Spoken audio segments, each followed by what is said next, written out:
Hi friends, இன்றைக்கி என்ன சமைக்க போகிறோம்னா பாய் விட்டு பிரியாணி. வீடியோக்குள்ளே போகலாம். அதுக்கு முன்னாடி சப்ஸ்கிரைப் பண்ணாதோ சப்ஸ்கிரைப் பண்ணிடுங்க ஃப்ரெண்ட்ஸ். அடுப்பை பற்றி குக்கரை வச்சாச்சு. இப்போ சட்டி காஞ்சிருச்சு. நம்ம நல்லெண்ணெய் ஊற்றுவோம். நல்லெண்ணெய் நமக்கு ஒரு 2-3 ஸ்பூன் தேவையான அளவு ஊற்றிக்குவோம். நெய் நம்ம லாஸ்ட்டாக ஆட் பண்ணிக்கிடுவோம். இந்த நெய் ஆவி நெய் வச்சுருக்கேன், ஆனால் இப்போ போடக்கூடாது. அது நம்ம லாஸ்ட்டாக தம் போடுவோம்ல, அப்போ நம்ம போடலாம். இப்போ என்ன காஞ்ச உடனே இங்கே நறுக்கி வச்சுருக்க வெங்காயம், தக்காளி எல்லாமே மொத்தமாக நறுக்கி வச்சுருக்கேன். இதில் ஒரு 7 பெரிய வெங்காயம், ஒரு 8 தக்காளி, ஒரு 4-5 வந்து உரப்பு காரத்துக்கு தக்கணும், ஒரு 4-5 பச்சை மிளகாய், இதெல்லாம் இதில் ரெடி பண்ணி வச்சுருக்கேன். மல்லி, புதினா, மல்லித்தலை, புதினா இதெல்லாம் நம்ம நறுக்கி வச்சுருக்கேன். இப்போ நம்ம சட்டி எண்ணெய் காஞ்ச உடனே ஃபஸ்ட்டு வெங்காயம் தான் போடணும். வெங்காயத்தை ஃபஸ்ட்டு நல்லா செவக்கணும். நல்லா செவந்து வந்ததுக்கு பிறகு தான் 1 by 1 சேர்க்கணும். 1/2 கிலோ மட்டனுக்கு இப்போ நான் 1/2 கிலோ மட்டன் எடுத்து வச்சுருக்கேன் பாருங்கள். 1/2 கிலோ மட்டன், அதுக்கு 1/2 கிலோ அரிசி எடுத்து வச்சுருக்கேன். இது ஒரு 4 பேர் சாப்பிட்லாம். 1 கிலோ கறிக்கு 8 பேர் சாப்பிட்லாம். 4 பேர் சாப்பிட்லாம் 1/2 கிலோக்கு. ஸோ அது நீங்கள் அது மாதிரி நீங்கள் மெஷர்மெண்ட் எடுக்கணும். கறி எக்ஸ்ட்ரா போட்டால் இன்னும் நல்லாயிருக்கும், ஆனால் 4 பேருக்கு தான் நம்ம சமைக்கலாம். போதும் 1/2 கிலோ. இது நல்லா கோல்டன் ப்ரௌனாக வரைக்கும். வந்ததுக்கு பிறகு நம்ம ஒன்று ஆட் பண்ணலாம். ஓகே ஃப்ரெண்ட்ஸ், இப்போ கோல்டன் ப்ரௌன் ஆயிடுச்சு. இப்போ நம்ம என்ன பண்ணோம்னா இதில் பட்டை, கிராம்பு, ஏலக்காய் இதெல்லாம் அடித்து நம்ம பொடி பண்ணி வச்சுக்கலாம். இதுதான் கலர் கொடுக்கும். இதில் ஒரு 2 ஸ்பூன் போடுவோமா? இந்த ஸ்பூனில் 2 ஸ்பூன், ஐஸ்கிரீம் ஸ்பூனில் கொஞ்சமாக போடுவோம். அது வரைக்கும் வர்றப்போ இஞ்சி பூண்டு பேஸ்ட்டு, நம்ம இஞ்சி பூண்டு பேஸ்ட்டு அரைச்சி வச்சுருக்கோமா, இதுலையும் 2 ஸ்பூன் போடுவோம். இதில் அரைக்கலாம்.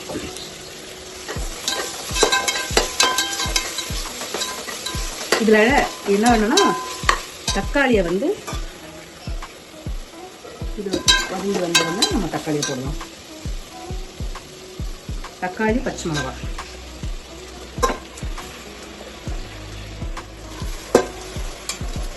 தக்காளி, வெங்காயம் நல்லா நிறையா போட்டால் தான் நமக்கு பிரியாணி டேஸ்ட் கொடுக்கும்.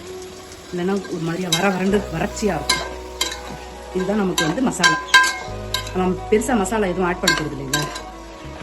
நான் ஆட் பண்ண மாட்டேன், மற்றவங்க எப்படி தெரியல. இது நல்லா வதங்கி வரட்டும் ஃப்ரெண்ட்ஸ். தக்காளி நல்லா வதங்கி வந்துட்டு இருக்கு. அது கூட நம்ம அந்த பிரிஞ்சல் இருக்குல்ல, அது ஒரு 3 பிரிஞ்சல் போட்டுக்கலாம். நம்ம வீட்டில் அரைச்ச மிளகாத்தூள், ஒரு குண்டு கரண்டி. இங்கே காரம் உங்களுக்கு எவ்வளோ வேணுமோ அது போட்டுக்கலாம். எனக்கு இது 1/2 கரண்டி போதும்.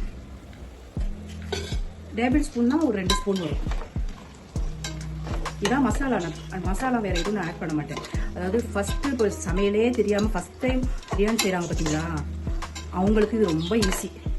ஏன்னா ரொம்ப சிம்பிளாகவும் ஈஸியாகவும் டேஸ்ட்டாகவும் நீங்கள் ஒன் டைம் செஞ்சு பாருங்கள்.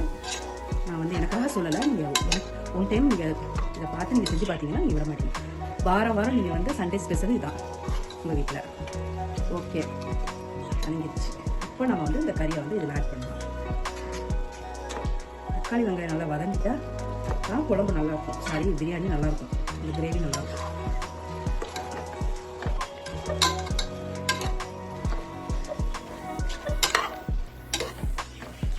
இது கொஞ்சம் நேரம் வதங்கட்டும் ஃப்ரெண்ட்ஸ்.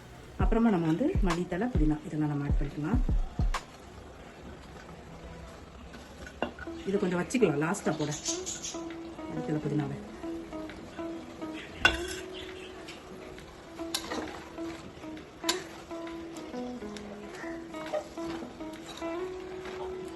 இதுக்குள்ள கொஞ்சம் நேரம் வதங்கட்டும். அப்புறம் வேறு என்ன ஆட் பண்ணலாங்கிற சொல்கிறேன். உப்பு சேர்த்துக்கணும்.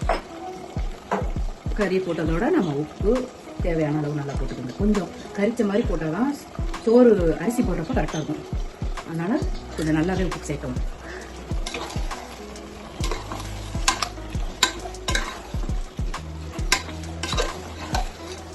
ஓகே ஃப்ரெண்ட்ஸ், இப்போ நம்ம வந்து கெட்டி தயிர் ரொம்ப புளிக்க வேணாம். 1 கப் தயிரை சேர்த்துக்கலாம். ஜாஸ்தி தான் புளிப்பு நிறைய விரும்பி சாப்பிட்றவங்க ஒரு நல்ல தயிர் ஊற்றிக்கலாம்.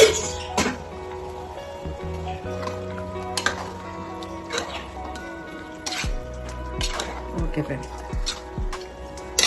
இது கொஞ்சம் நல்லா இருக்கும். இப்போ இதெல்லாம் வதங்கி வர்றப்போ வதங்கிக்கிட்டு இருக்கும் போதே நம்ம வந்து அரிசி எடுத்து வச்சிருந்தோம்ல, அதை நல்லா அலசிட்டு நம்ம வந்து கொஞ்சம் நேரம் ஊற வைக்கலாம். ஒரு 20 நிமிஷம் இல்லை ஒரு 1/4 மணி நேரம் ஊற வச்சிட்டோம்னா, இது கூட ஒரு லெமன் சேர்த்துக்கணும்.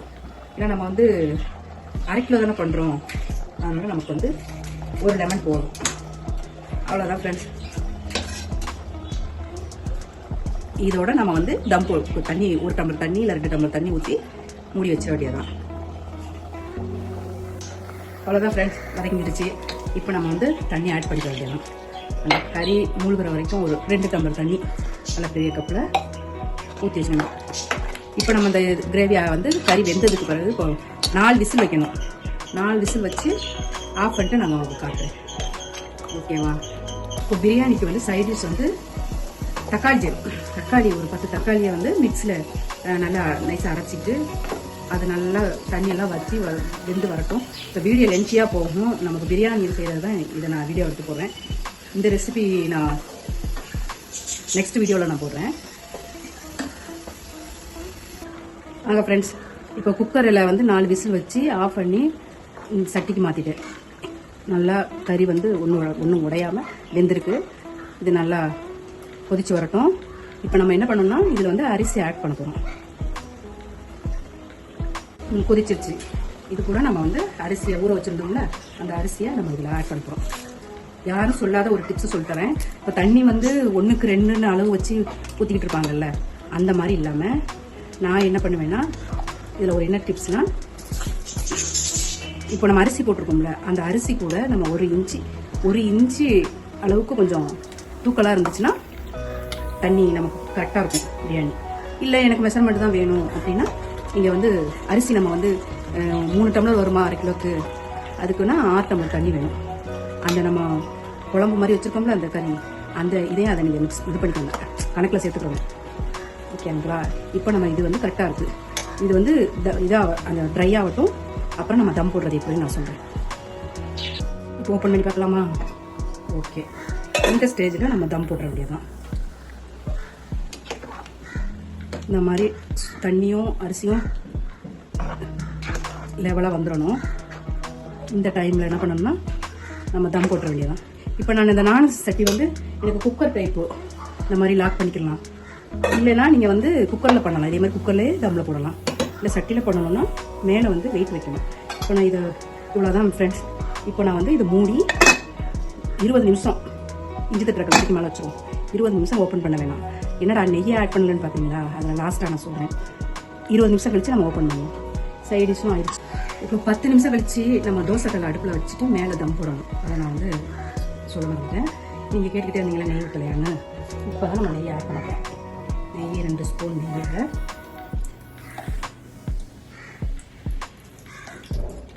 அதில் வந்து நம்ம வெங்காயம் நறுக்கி வச்ச வெங்காயத்தில் கொஞ்சம் அள்ளி வச்சுக்கணும். நல்லா வாசமாக இருக்கும். அது கூட கொஞ்சம் முந்திரி திராட்சை அதையும் கூட சேர்த்துக்கணும். சேர்த்துட்டு